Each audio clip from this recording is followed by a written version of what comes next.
It's time to stitch the July block of the month.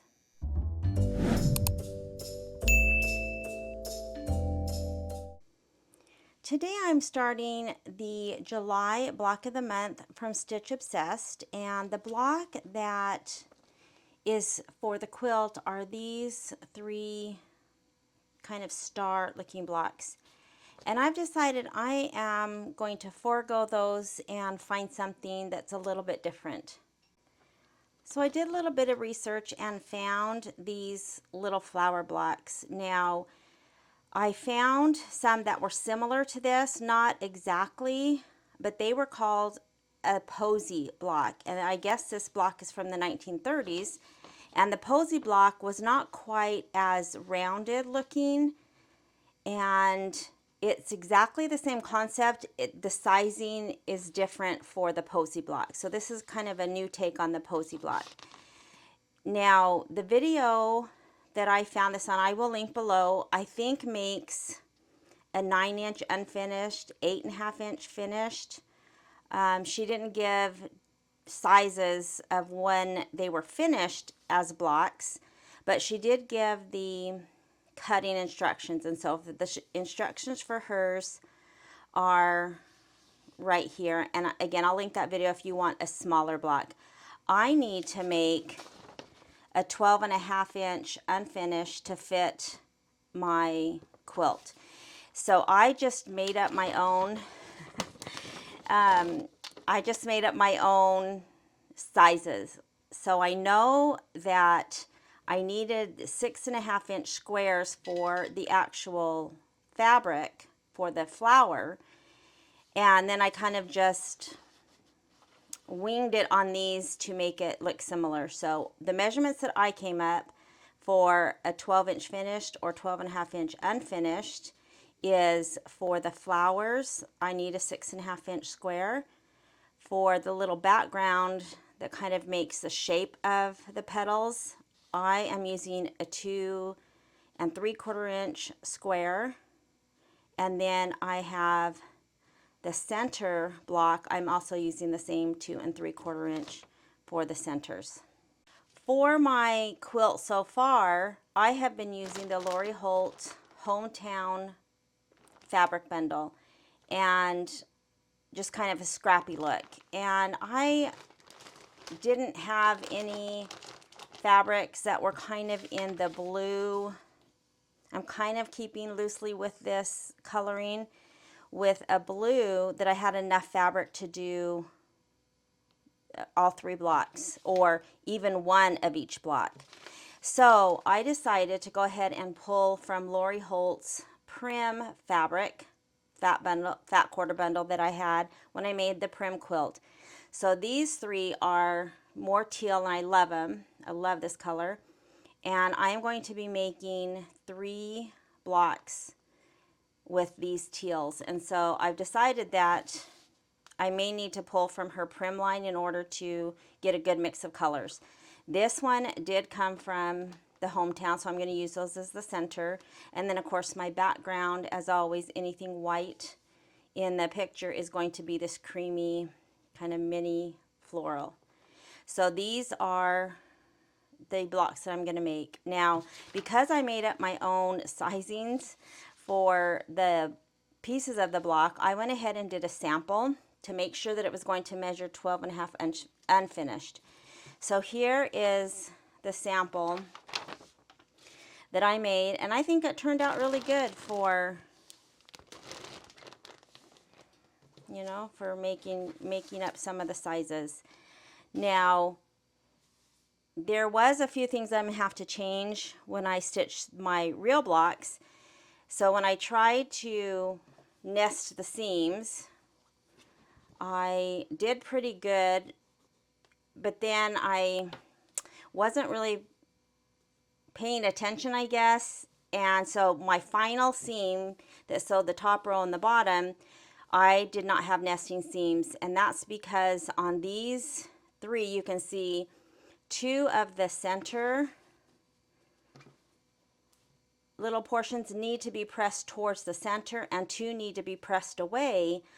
but I need to make these opposite. So when I'm looking at the back, when I'm pressing, I need to have one go towards the center and then one go away, so that's correct. And then this one would go towards the center and this one would go away. So I needed to do those opposites so that those would nest when sewing these together, the actual two blocks, and the final seam would nest. So that's my change. But I think it's a cute block. It's 12.5 inches. It looks like a cute flower, and I think in the teal and red, it will be great for my quilt. So I'm going to go get my fabrics cut, and I'll show you what to do. I have all of my pieces cut, and for the small squares, I have drawn a line corner to corner. Although if you use a seam guide or the seam tape, you probably don't need to draw this. So how this block goes together is super easy. You take one of the large squares and two of the backgrounds will go up in the corners, making sure that the lines come from the center out to the side. And then, let's see if I can get one that you can see. Then the little center will be exactly the same. And you just stitch along those lines, and all of the blocks are the same. Now you could pin these all and get them all. They can all be sewn without having to be pressed or cut, of course, before the next one's sewn. So this will make it super easy to chain piece and get all of the blocks sewn to this point.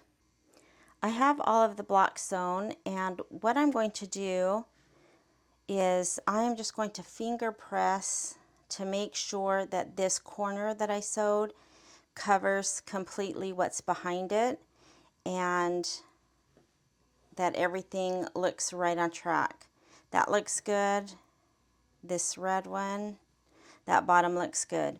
So once I'm sure that I've sewed these correctly, and what I did try to do is sew just a thread to the right of the drawn line, so towards the corner, and you can see that one looks really good. I was successful in most of the times. Sometimes I got right on the line, but that helps that when you fold this and press this over, that your corner is the size it needs to be. So once I make sure that I'm good on all of the corners, I am just going to take scissors and trim the corner off. Now you could use a rotary cutter and a ruler. This doesn't have to be exactly 1/4 of an inch, so I'm just going to trim. And then I will do that to all of the blocks.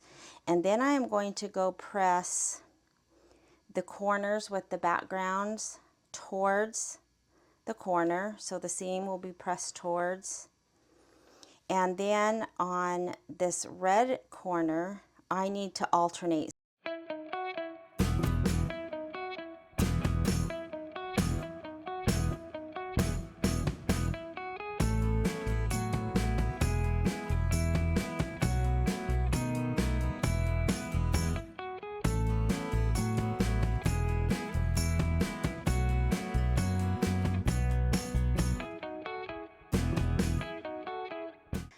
To press these, I just set the seam, and then I've pressed all of the white corners. I've pressed that seam towards the corner, and that leaves me with the 4 center squares. Now for 2 of them, I'm going to press exactly the same way. I'll set the seam and then just flip the corner over so that the seam is pressed towards this corner. I'm going to do that to 2.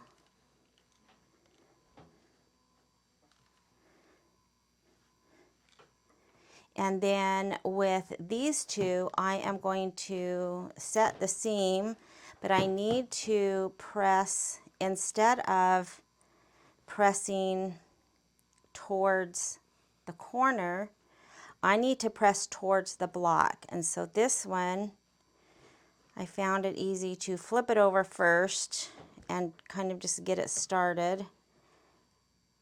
And then I flip it over, make sure that that's tucked under towards the block, and then press it.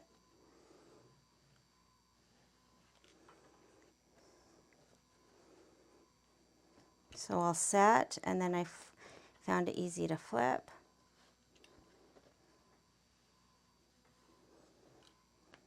Make sure it's tucked under going towards the block, and then press it from the top. So now these two are pressed towards the block, these two are pressed towards the corner, and I just need to make sure that these are opposite when I sew this block together. So I will put one that's pressed towards the corner. It doesn't matter where, I just need it opposite. So this one will be opposite, and then these two will be opposite. So when I flip these over, you can see the difference in the seams. These two are now, because I flipped them over, these two towards the block, these two towards the center. So now when I go to sew the top two together, they will nest. The same with the bottom. These two, since the red seam is going in opposite directions, they will nest as well. And just as important, when I get ready to sew this block together, these now will nest, where my other block, I'll get in a minute, I had put, I did it the right way as far as pressing two away and pressing two towards, but I didn't think about putting them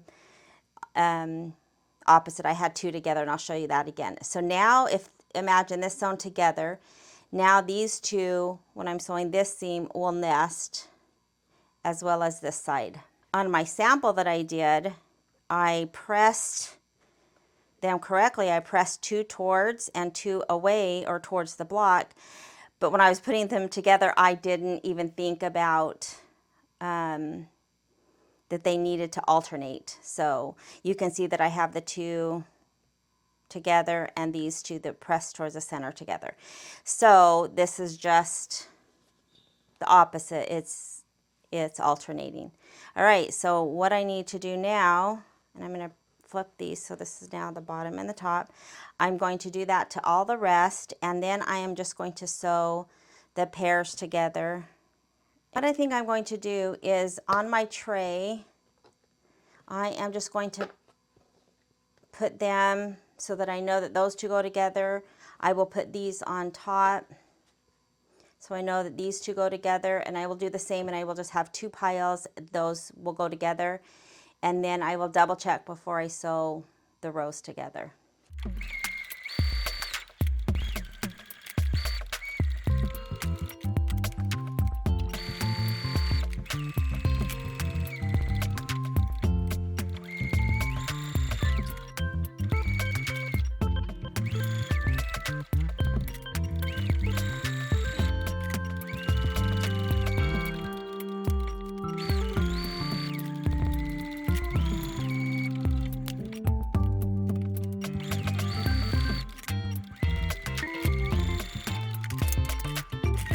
I have all the pairs sewn together, and I am going to press, and what I think I'm going to do is just press to one side. I first thought about pressing these seams open, but I think I'm going to press to opposite sides, and then my final seam I will press open. So if this is going to be the bottom, it doesn't matter which way I press it as long as the other two are pressed the opposite. So I've pressed that one to my left, and then this top I need to press to the right.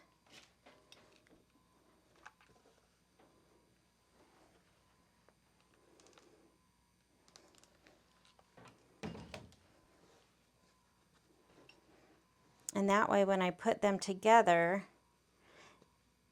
they are going opposite directions, and so these will nest and be a flat seam when I sew this final seam. So now with these, I'm going to pin the ends or clip them.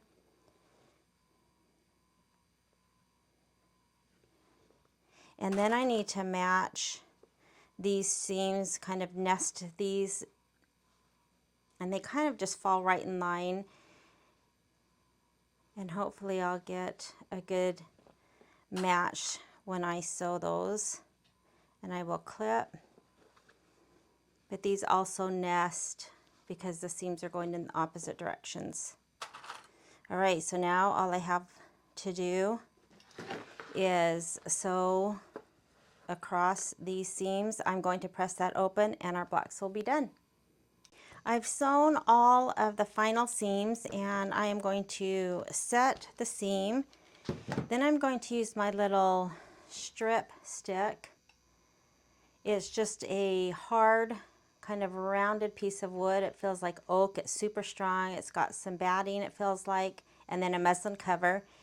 And I think this serves two purposes. One, it elevates the seam, so when I flip this over to press my seam open, all of these other seams kind of fall down and it elevates the seam I'm working on. And so I'm less likely as I'm pressing this to flip one of these the other way.